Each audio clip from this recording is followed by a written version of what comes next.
Hi, this is Jen Rubin, editor-in-chief of The Contrarian. We're delighted to have back with us former Texas Congressman Colin Allred, who is now a candidate for Senate. Welcome, Colin. Good to see you. Yeah, Jen, thank you so much for having me. And again, congratulations on this. You guys are doing great. Thank you. It's a lot of fun. And you are having also a busy time. Yeah. You have some competition in the primary. How's it going? What are you hearing from the voters out there? Yeah, no, listen, I'm really enjoying this election. And what I wanted to do was go to working people as much as possible instead of asking them to come to me. Yeah, I thought about my mom who's, raised me on her own and who was a teacher during the day. She would tutor in the evening and then she'd watch me at night. And she really could not go to political events like we often have. Like I do a lot of town halls and I enjoy doing those. But having 3 hours in the evening is not something that most working families have. So I've been trying to go to folks wherever they are, and so I've been, shucking oysters in Corpus Christi the other day, and working at a Kroger in Houston at a grocery store, and a construction site, in San Antonio, barber shops in Dallas, at high school football games, and it's reminded me of something that I always knew, but that I think it was a good timely reminder, which is that our politics are in a terrible place, and what you see and you read is really just awful. And for me, as someone who served in the Obama administration, served in Congress, it's so upsetting, right? But our people are not in a terrible place. We are still a decent, country with decent people who are working hard, who are doing what they can for their families, doing all the right things.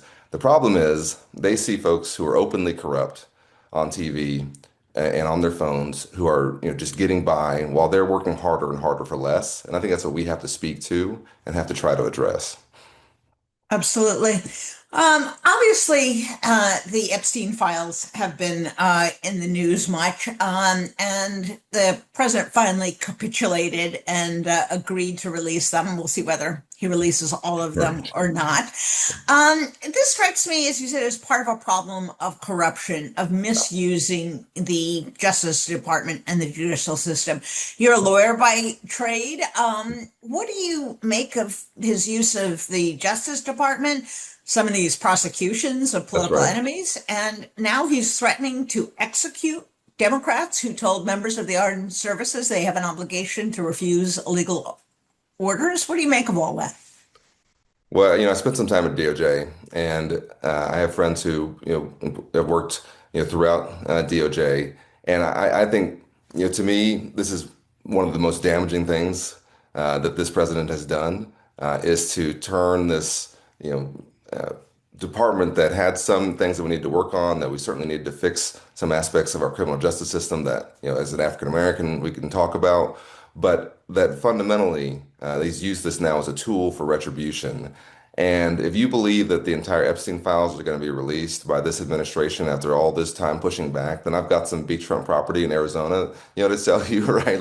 This is not their MO. I don't expect them to do that. But what I do expect them to make good on is what we've seen, with James Comey, with Letitia James, threatened against Senator Adam Schiff, threatened against basically anyone that he can, which is, Eric Swalwell, a friend of mine, to try and use the official power of the state to go after his political enemies in a way that we've never seen. And Jen, I think we should just be honest about it and just say this is unprecedented.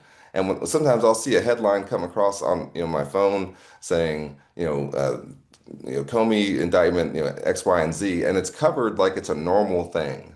Yes. And I know you feel this strongly that we should not cover it that way, right?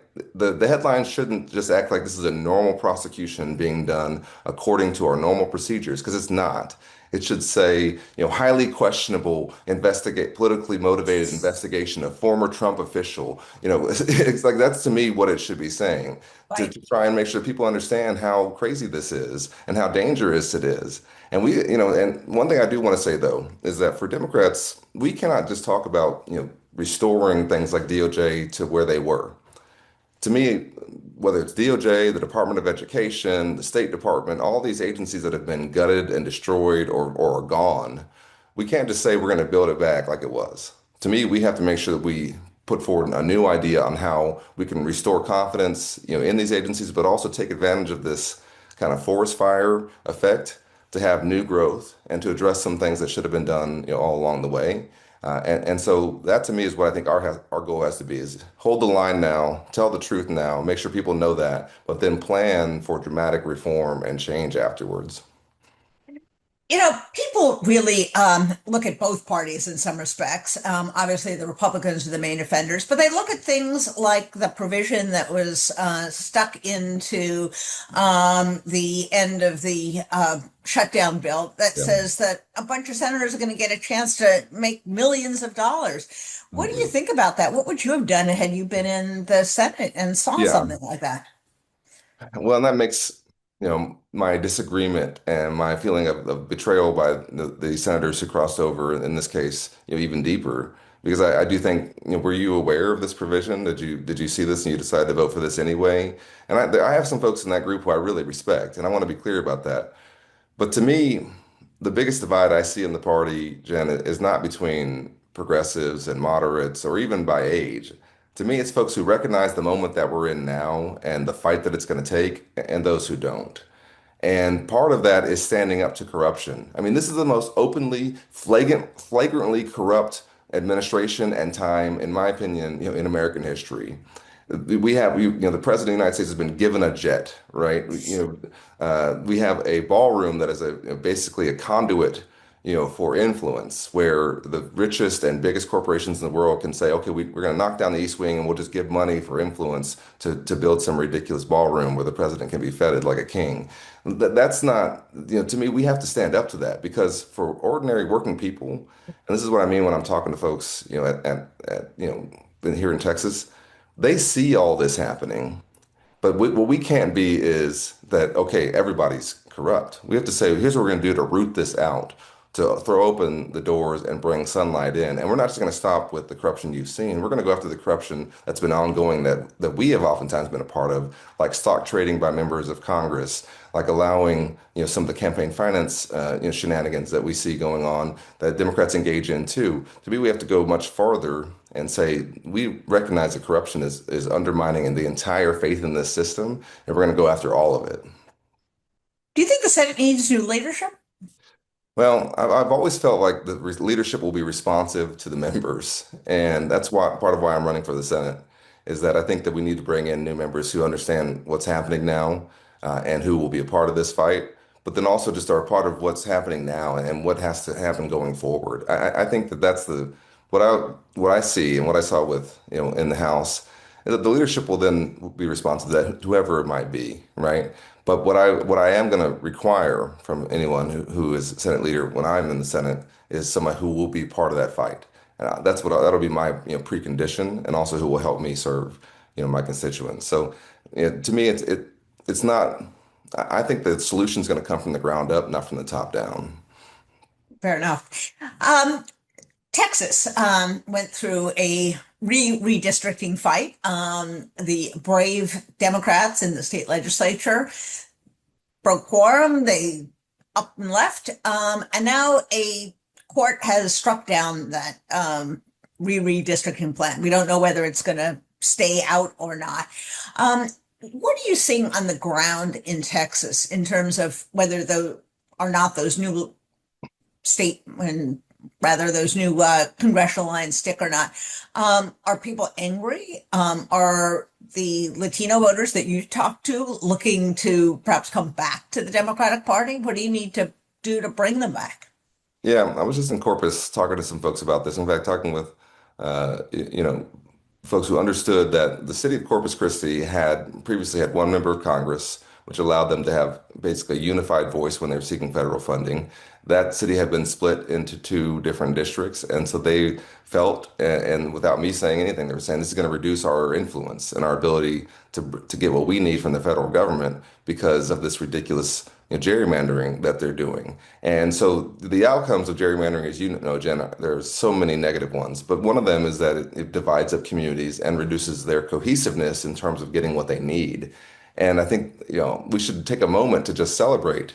I think that a Trump appointee wrote an incredibly strong and straightforward opinion that I think is very difficult to overturn given the thoroughness of it.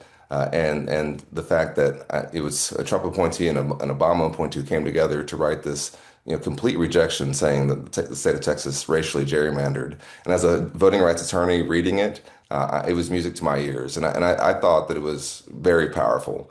And so I want to say we should celebrate that, recognize that the Supreme Court may step in and still stay that ruling, and so we don't know what the legal outcome will be yet. But on the ground, this had already triggered so much anger. And we had historic districts like Barbara Jordan's district in Houston, the 18th district, that had been melded with another district to reduce black voting power in Houston. And Barbara Jordan, Mickey Leland, Sheila Jackson Lee, that district was basically gone. We had real advancements that had been made that had been lost. And to your point, we had, I think, many Latino communities where the I think Republicans were thinking that they were going to do well in those communities, and I think they were not heading going to do well at all. What I've seen is that they have raised folks' costs and they have attacked these communities in a way that is going to generate a real backlash. And so I think that you know wherever this ends up going, I don't think it's going to go the way the Republicans thought it was going to. Fair enough. Um, Healthcare costs. The shutdown ended, but the problem remains. The ACA subsidies are going to expire at the year end. Republicans say, oh, no, no, we've got a plan for you. We're going to give you a health spending account so you can Yeah. put some of your own money away. But that doesn't really match up if you have some serious health issues. What's your view on what the House and Senate need to do? And if you were there, what would be the solution you'd be pushing for? Yeah, and I, voted on the expansion of those ACA credits that are expiring. And listen, this is real people, and I think we there are 4 million Texans who are on the Affordable Care Act exchange, and I talk to people wherever I go about what's going on in their lives. And there was a coffee shop owner who I was working in his coffee shop in San Antonio, and he and his wife own it. His wife does the baking, he does the coffee. It's a really trendy, hip place. You would never know unless you talk to them that they have a daughter with epilepsy, and they're on the Affordable Care Act exchanges as small business owners. And one of their daughter's treatments, just one, cost them $26,000. I mean, it's an incredibly, incredibly expensive condition. And as a father of two little boys, like there's nothing I wouldn't do for them, and anyone would. But he was counting on us in Washington and those folks in Washington to keep their costs from skyrocketing because they already have incredibly high costs. And I've seen this whole HSA kind of boondoggle from the Republicans before.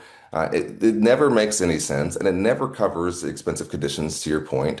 And the more straightforward thing to do here, which I think would have bipartisan support, or at least I think it did previously, was just to extend these credits and to let's then continue to find ways to lower healthcare costs and try to expand coverage. But I have no faith at all in this Republican Congress to do that. This is the same president who was, one John McCain thumbs down away from, repealing the ACA in his first term, right? And many of the same members in this Congress and the Senate voted to repeal it, dozens of times. I don't see them coming in to fix it. And that's part of why I think it was, such a failure to not have that be part of the negotiation for the budget. Now we're going to be able to go back in January and again have to have that debate.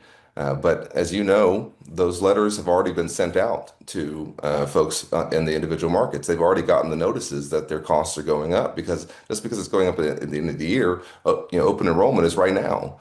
Right. So, I mean, we have to understand what families are going through, that in the midst of an affordability crisis, their healthcare costs are now just going to skyrocket. That's a huge problem. Last question for you. MBS was in the White House. The president was making excuses for the horrific murder of a journalist, Khashoggi, and saying things just happened. What was your reaction when that was going on? And what should be the reaction of, for example, the Senate when he says things like that? It was incredibly chilling to see an American president sitting next to, a Gulf state, royal, saying that the broadcast rights of the person questioning, of the ABC, of the reporter questioning, should be taken away.